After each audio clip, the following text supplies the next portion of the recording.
Hello, everyone. I'm Baruti Carl Alexander, and this is Sportstake Live. Sunny Side Sportstake Live. This is our 19th episode of Sportstake in the forefront of sports. What's going on? Your voice, your word, your progressive format to present all areas of sports. We talk about everything. Whatever's going on in sports, we talk about right here. And we have our Sportstake Crew, of course, and then we have two powerful guests to join us, and we welcome them. We thank you very much. Brother Roy, would you like to introduce yourself? Sure. I'm actually Roy Jones, not the boxer. I dropped the junior a long time ago, but I'm a native Houstonian, born and raised East Sunnyside, South Union, and South Park. Went to Jones High back in the late 70s. Lived here most of my life, other than a few years of college, and long-term friends, and kind of in the same vein with Philip Green, my guy there. He asked me to come on. I thought it was a pleasure. So I'm just glad to be here tonight. Well, thank you very much. Appreciate it. Thank you very much. Sister Portia, please introduce yourself. My name is Portia Jewell. I'm coaching here in the Houston area at Hempstead High School. I'm from Houston. Went to Thurgood Marshall from 2005 to 2009. Recently graduated, 2002, got my master's from Ottawa in Kansas. Before that, graduated from Houston-Tillotson, which is in Austin, with my undergrad. And last year, coached at Prairie View as an assistant coach and recruiting coordinator for women's basketball. Well, thank you. We welcome both of you. Thank you very much. We're going to dive right in. As I said, we talk about everything in sports. And this is not a direct related subject. However, sports encompasses and covers across the board everything in society. Have you heard of the Harrison Bukner comments? Anybody? Sister Portia? I did. I went and looked at them after I saw the agenda. So he talked about being against transgenders and having certain morals. I'm interpreting and paraphrasing. He's getting a lot of backlash, but he should be, in my opinion, available to talk about what he feels. As all athletes, they're not just athletes, they're human beings and a part of society also. What is your opinion on what he had to say? Is it kind of the pulse of where we are in society? Sister Portia? I think that like you said, being an athlete, you're also human, and you are entitled to your opinion. And he had the right to say what he wanted to say, whatever that opinion may be. I think that for me, it's just important to be inclusive in certain spaces. And when I looked at what he said in his commencement speech, because that's what it was that he gave, was a commencement speech at a college, I think that, he touched on a couple of different topics that just were maybe a little controversial for some people. But again, he's entitled to that. And I think the backlash just comes from a place where I think as a society, we're trying to come together. And I think his comments kind of more so maybe would tear us apart and do the opposite. So. Understood. Brother Roy, same conversation. Yeah, I agree with Ms. Portia. And yourself, he's entitled to his morality stance. I share some of those moral stances that he has, but I think he went a bit too far in terms of, giving his opinion of gender in terms of women, even though there were population there of females that had just, had this successful tenure in college. He said, that's all good and dandy, but you should aspire really to go get a husband and get married and have babies. That's some stuff straight out the 50s. And, we're not that same society as he was kind mentioning and talking about and promulgating. So I do understand that. I'm not much of a betting man anymore, but you could almost bet your house that the NFL is going to come down and distance themselves from that, and that's exactly what happened. At the end of the day, NFL, NBA, whatever sports franchise, they're or corporation, they're about the dollar. And so what he said, was quickly they distanced themselves very quickly from that. So I would agree too, but I just think some of us and I don't fault him again for his stance. I just think it's, it's contrary to a lot of things now that society, where we are as a society. Yeah, I think he went too far. What do you think of, Brother Phil? In a relative term of speaking, when you're doing public speaking and you are a nationally known person, wow, for me, you have to carefully measure your words. You need to be able to have the right occasion clarified and make it about the students, make it about their future.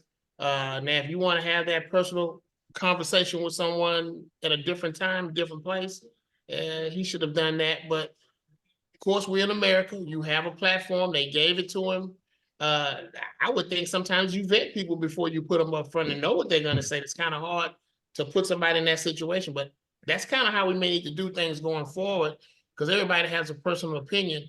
But when do you display it, or when do you say it?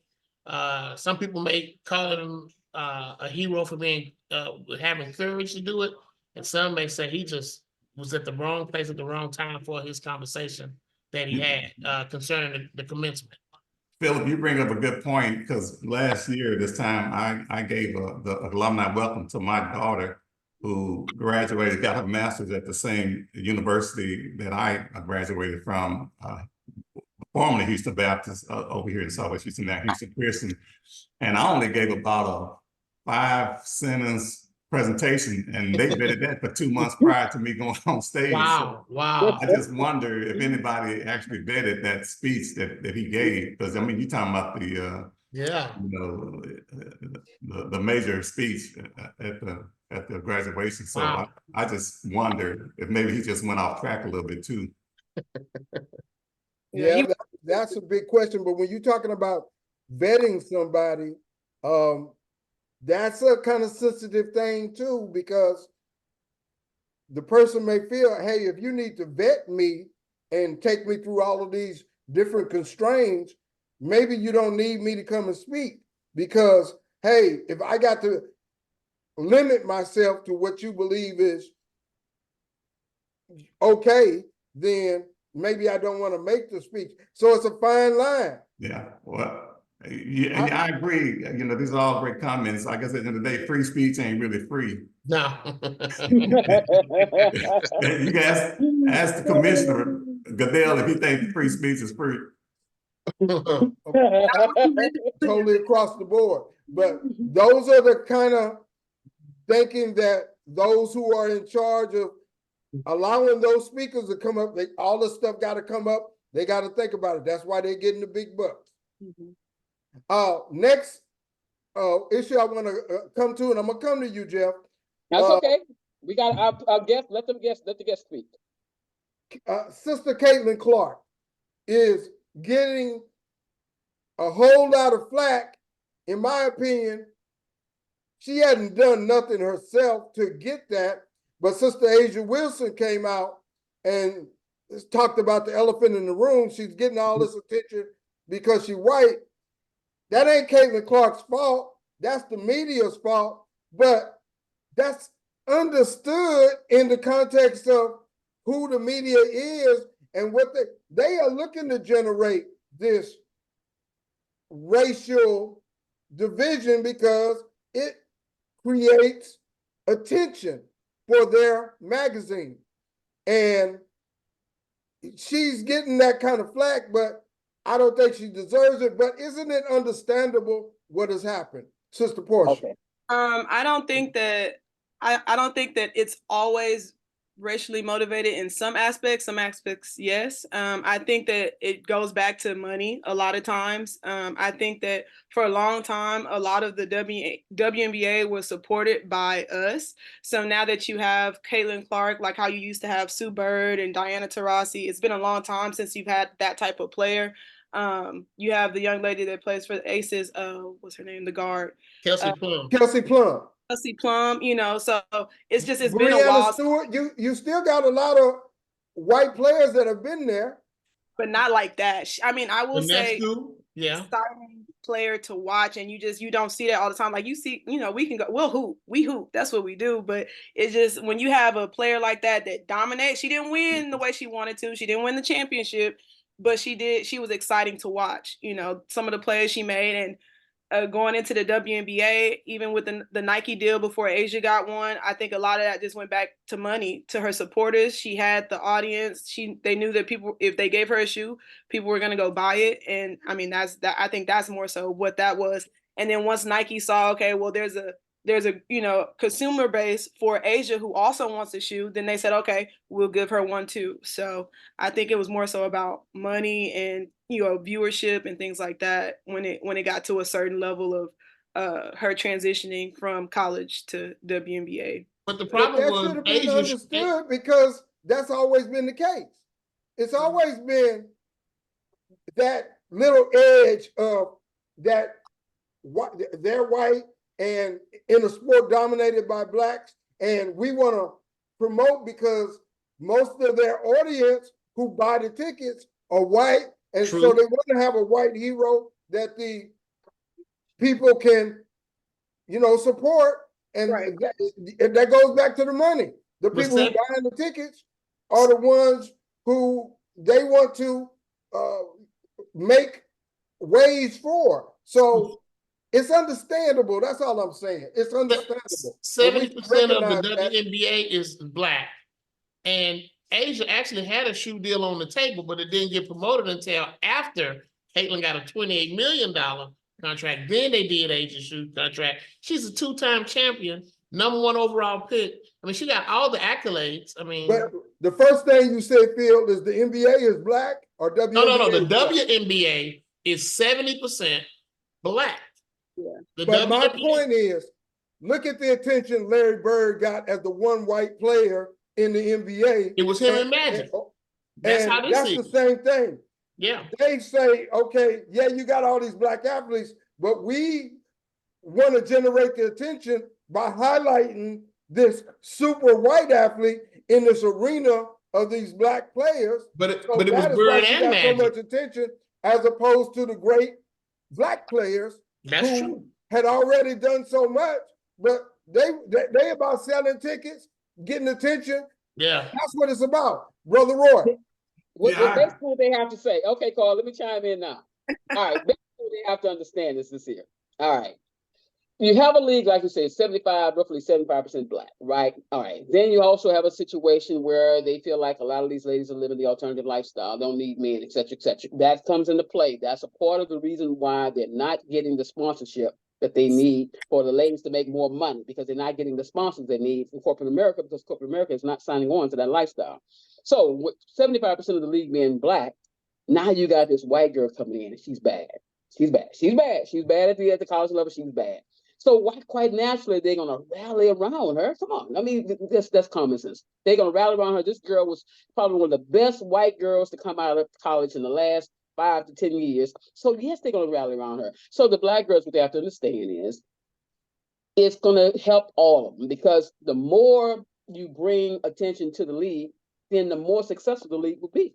So now you're going to start seeing bigger shoe deals. You're going to start seeing bigger contracts, because you're going to start having more and more people watching the WNBA. So now you're going to see more revenue coming in, and as more revenue coming in, the players can make more money. So what the black players going to have to understand is just roll with the punches. You're going to get your money. Everybody's going to get their piece of the action. Just relax and hang. And don't forget Angel Reese. You know what's going to happen. You knew this was going to happen. You knew this was going to happen. We knew they were going to rally around her. She came in here. But don't forget Angel Reese, because it's just like Bird and Magic. Yeah. Angel Reese, Caitlan Clark, they together. Brother Roy, what's your comment? Yeah, as I thought about it, and I concur with all the comments. I mean, she's a generational talent that just happens to be, you know, in a white body. I think about when, you know, Tiger upset golf in America. I mean, it was the reverse. I mean, that he got a lot of headwinds, but then about that second or third year when they saw he lifted the whole economic sphere of everyone, and where they was getting $500,000 purses, now they getting $5 and $10, $15 million purses. You know, it was an easier assimilation, like I said, when the money showed up. So I think that to Jeffrey's point, the same thing. We're going to see that same phenomenon. It's going to settle down, and I think there's got to be some animus, those players that have been there, done that, and some of that's going to be, you know, who do you think you are? You just got here, rookie, and Already seeing that. She's she's going to hit those headwinds too, and I'm sure a lot of those ladies like, how does she rank 28 million when, you know, I'm not even getting, you know, a 6-figure deal. So it'll be interesting to see as the year progresses, and then over the lifespan of her contract and her career in the WNBA. If Hey, it's, did you guys hear? I'm sorry. Okay. Did you guys hear what Draymond Green said? Draymond Green was very upset when they came on yesterday. I think it was yesterday or the day before yesterday, and it was the season's opener for the WNBA, and they started out with Caitlan Clark. And Draymond says, "Wait a minute. How about start out with the defending world champions? They were in action. How about start out with them first, then come to Caitlan? Why y'all gonna start with Caitlan? Money Y'all talk. got anything at the WNBA level, and y'all gonna start out with her and supposed to the champions, the defending champions. So you're gonna have some people's gonna be upset. You're gonna ruffle some feathers because they are giving her a lot of attention, and they're gonna have to roll with the punches." It was in the league. I mean, in the NCAA tournament, though, even though they had an amazing run, you had South Carolina that went undefeated and won the championship, and you know, and still didn't get the recognition that they really maybe should have. But you know, it's who has the fan base, who has the consumer base. So I just have to say, I think she's played 2 games now, and she's had difficulty. So we have to see if she's all of that because she's playing against grown women that's trying to feed themselves. So we'll see what it's all about. The more attention that they give her, the media give her, the harder it's gonna be. Them girls gonna come at her. They're gonna come at her. They're gonna make her prove that she is who they think she is. yeah, That is true. That is true. Now, one thing about Bird, he was able to live up to it. Oh, no question. That was a bad boy. We'll see if she's able to do that. yeah. Well, as we know, the NBA playoffs are going on, and it's pretty exciting. Jeff, who playing today? Tonight you have the Knicks versus the Pacers, Game 6, and you have also Game 6, the Mavericks versus OKC. Both teams are 3-2. The Knicks up 3-2 on the Pacers, the Mavericks up 3-2 on the OKC Thunder. I still believe the Pacers are going to come back and win that. I was very surprised that New York was able to dominate them in Game 5. I thought those injuries would catch up, but Rick Carlisle described them as a bunch of pit bull Navy SEALs led by Jalen Brunson. Yeah. He's different. He's different. Rick Carlisle, the coach for Indiana Pacers. Right. Yeah. And hey, and they are proving it. All of them are just gritty, and they are and if they have an opportunity and enough players, I don't think Indiana. I originally thought Indiana was going to beat them. Mm-hmm. I still think it's possible, but I don't know now. They got me doubting. Who y'all think gonna win that series? Paul, you know who's better? Okay, I'm sorry. Go ahead. I would say I have the Knicks. So you got the Knicks, and how many? I have I see it going 7, but I have the Knicks still winning it. Who you got, Roy? Yeah, they're playing in Indiana tonight, right? I believe so, yeah. And I think Indiana's undefeated at home in the playoffs. So I see Indiana winning tonight, and then it's going to be hard for Indiana to pull out, even though Siakam has been there, but everybody else for the Pacers ain't been there yet. not that New York's been there, but New York's been through some battles the last couple of years in the playoffs. So I think in a game 7, I take the Knicks in Madison Square Garden. I'm still picking Indiana. Who you got, Phil? Well, initially, I'm like you, Carl. I thought Indiana would win the series, probably in 6, but we know that's not happening. But to New York's credit, they have been the second best team in the East all year, and they're not backing down. So I'm not flip-flopping because I get on people who do that. But here's what I'm gonna say: I just don't see the Knicks losing it. However many go tonight, next game, I wanted Indiana. You would think their injuries would catch up with them. You would think, but you described them earlier the way Rick Carlisle described them. That's just what you see. Nobody got a better seat than him. So you say they ain't gonna lose in front of Spike? Nah. The only way I see the Knicks losing is if Jalen Brunson gets hurt. Now, that boy's bad. That boy is bad. They can't stop Jalen. Yeah, they got nothing without him. See, I think, he showed glimpses of that, a whole lot of glimpses with Dallas, but yeah, I don't think he can mesh with Luka Doncic. Yeah. While Kyrie can. Yes. Kyrie's struggling too. He's struggling too. He didn't have the reputation that Kyrie had. Yeah. That's different. Also, with people he played with in college, and they made a very exactly. So that chemistry, it just carried over, and that's what they're riding on right now. He's playing with 2 guys he played with in college. Yeah, they got 3 guys on that team from Villanova. Yep. So the other series that going on right now tonight, Dallas and the Mavericks. Who you got, Portia? I'm rocking with Dallas. I'm a Kyrie fan too. I've been watching Kyrie since he was playing for the Cavaliers and helping LeBron. So I'm taking Mavericks. I gotta agree with you on that. I want to point this out. I said it was going to be Dallas and Denver. There's been a couple of mishaps with that. At one time I thought Minnesota had it covered. Somebody said it was going to be just Minnesota. They did win the first 2 games, and they had everybody believing. Guilty. But some kind of way, we forgot about who Denver was. Yeah. And now it's going to be a dogfight in that last game, but I think it's going to go down to Denver going to take them. And they're playing in Denver too. But I do have Dallas against OKC.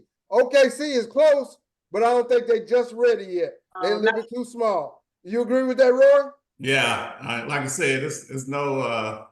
Every once in a while, you get somebody to come right out the box, but it's just hard to win in the NBA when you still in your first, second year, which basically, that's where they are. So I would, and Luka can be special in the playoffs, so I can see him going for 40. Although he seems to be a little bit slow, he has some lingering injuries, but I think Dallas will pull it out.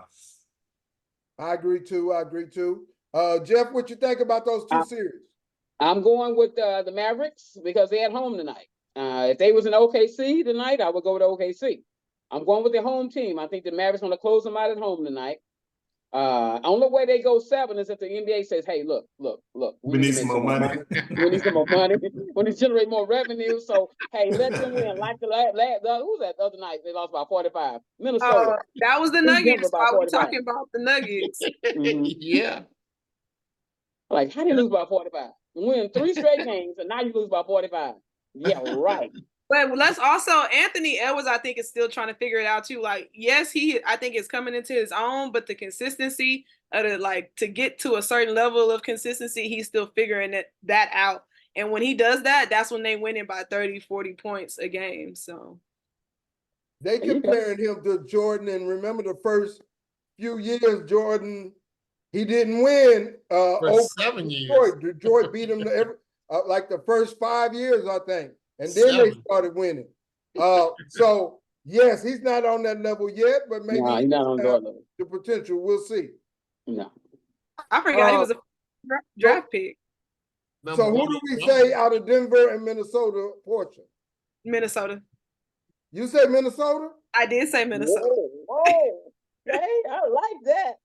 I got Denver. I'm sorry. Look, Roy, who Mr. you Jones got? looking like, hold on. I have to, Don't I feel have to go bad. with, I'm I gotta guilty. go I with said it. Joker. I said it from Jump Street. I can't take it back. Yeah, that's what y'all. I like the Nuggets. No, I don't like the Nuggets like that. I don't think they're better than Minnesota. Not overall. Not an overall better team. The issue is the Nuggets got more role. I mean, people that know they define the roles. Oh yeah. I mean, you see a game with Cat, with Minnesota, he might get off, he might not. You see a game where Joe Barrow may be able to at least stay in the game with Joker, and then he can't. But just like the TNT crew say, Joker can always show up, and if either Jamal or Michael Porter, who ain't did nothing in the series, if he show up, or Anthony Gordon, them guys know, they roles and they know what they can do. Of course, they went through the championship last year. Yeah. I just don't see Minnesota. I mean, Anthony Edwards don't have that consistent help every game. Not yet, but it's coming. But he can go for 40 now. But Gordon is the key for Denver. He has played well. They win easy. Yeah. I think Gordon and Porter, Michael Porter Jr. He ain't been doing nothing. He just helped a little. I mean, really. That's what he needs to come through. He needs to come I know through. he does. And But he hasn't. But Gordon has, because Murray and Joker have to do their job. But whenever Gordon get 20 or more and play, it's tougher to beat them. Exactly. How to play for himself without Murray and Joker and other people setting him up, and I think that's what's making a difference right now. Well, it's going to be interesting. Game 7 is always a show, and we're going to see that as they in Denver. And I'm going to say again, it's going to be Denver and Dallas in the Western Conference Championship. Now, we already see Boston has disposed of Cleveland. Yep. Cleveland was hurt a whole lot.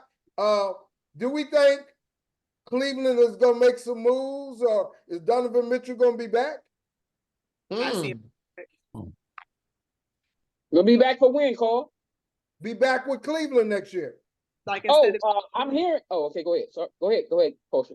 no, I was saying instead of leaving, you saying like for him to stay. Oh, okay. Yeah. Yeah, I'm hearing, Carl, there are a lot of rumors that he may be moved this offseason. He only has 1 year left on his contract.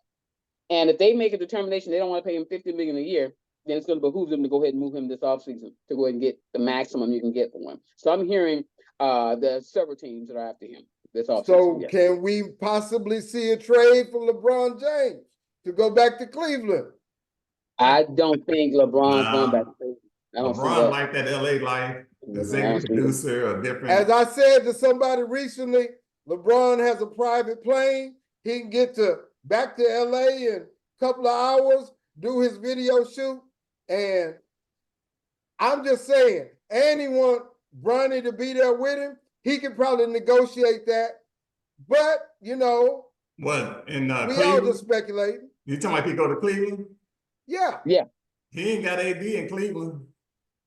I know he do have some talent there, and he won with a lot less Cleveland's talent gotten than a lot farther than LA did with AD. 1-1 in the bubble. Yeah. If LeBron Say leaves what, LA, Portia? Say that again. I said they won 1 in the bubble. and they didn't win the mid-season Portia tournament. wanted to throw an asterisk up there on that championship. They won the mid-season tournament. Y'all remember that, right? I don't see Well, that was AD as being super great like other people. In my opinion, he should not have made the top 75 players. Shouldn't have even been close. James Harden shouldn't have made it. I mean, to take people like Bernard King off, and no, but that's a whole nother subject. That is a whole nother subject. I don't agree that the Lakers, because they have AD, because LeBron James is still great, but he's diminished. He needs more help. And if he can go to the team Cleveland has now, they would do better than he would do with the Lakers. That's my opinion. Okay, my opinion is this here, Carl. If he leaves LA, he's going to a big market. I don't see him going to Cleveland. I think he's going to go to a big market, maybe like Boston or Chicago or New York. I just see him going to a bigger market, or even go to state, go play with Stephon Curry. I don't see him leaving LA to go to a smaller market. I don't see it. You might be right, but he got 1-2 years left, and I think he has roots in Cleveland. He has a school in Cleveland. He was just at the last Cleveland Cavalier game where they lost. I think it's a possibility. However, another thing I've heard is he wants to start a team in Vegas. Now, that might be a possibility for the expansion. He buy a team in Vegas and he be the coach and the owner, player, possibilities. He doing all three. Can they Yes. will they allow you to be a player and be the owner? Will they allow that? Yeah, At the you same can time? do that. I don't see why not. I don't think there's a rule against it. But I want to go into the change of the arena of the NBA. Steph Curry, not in the playoffs. Durant, not in the playoffs. James Harden, Kawhi Leonard, not in the playoffs. Got all new people. What's going to happen to the old guard? Is their time over with? All the times undefeated. Father Time is undefeated. Okay. Amen to that. And I tell you now, these young guys like Anthony Edwards, even I'll put a Donovan in there. He's been in the league a while. The boy in San Antonio, Wemby. Wimbiana.